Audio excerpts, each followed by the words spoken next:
कहानी सहयोग या संग्राम।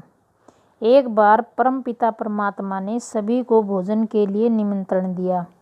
भोजन में 56 प्रकार के पकवान और 108 प्रकार के फल आदि रखे हुए थे। जिनको निमंत्रण मिला सारे लोग तमोगुणी संस्कार वाले व्यक्ति थे और भोजन एक नियम से खाना था।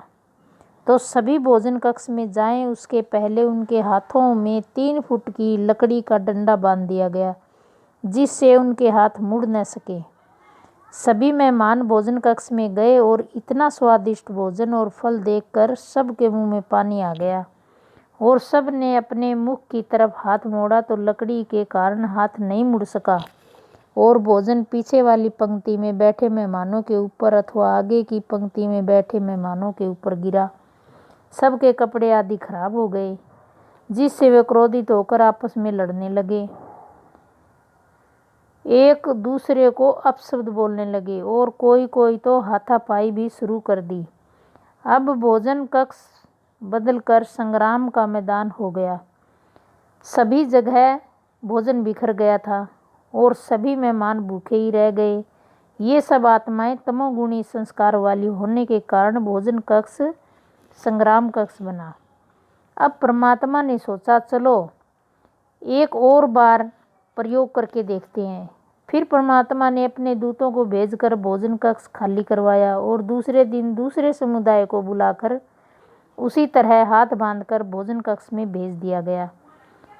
सुंदर स्वादिष्ट भोजन को देखकर उनको भी खाने की इच्छा होने लगी, परंतु खाएं कैसे, इस पर सोच चलने लगा। ये सभी सतो प्रधान संस्कार वाले व्यक्ति थे, इसलिए उन्होंने धैर्य से विचार किया। उनका हाथ अपने मुंह की तरफ तो मुड़ नहीं सकता था, परंतु दूसरे की तरफ तो बिना मोड़े ही जा सकता था। इसलिए उन्होंने प्रेम और स्नेह से, सहयोग भावना से अपने हाथ में चम्मच लेकर एक दूसरे को खिलाना शुरू कर दिया और सभी ने अपने को तृप्त किया।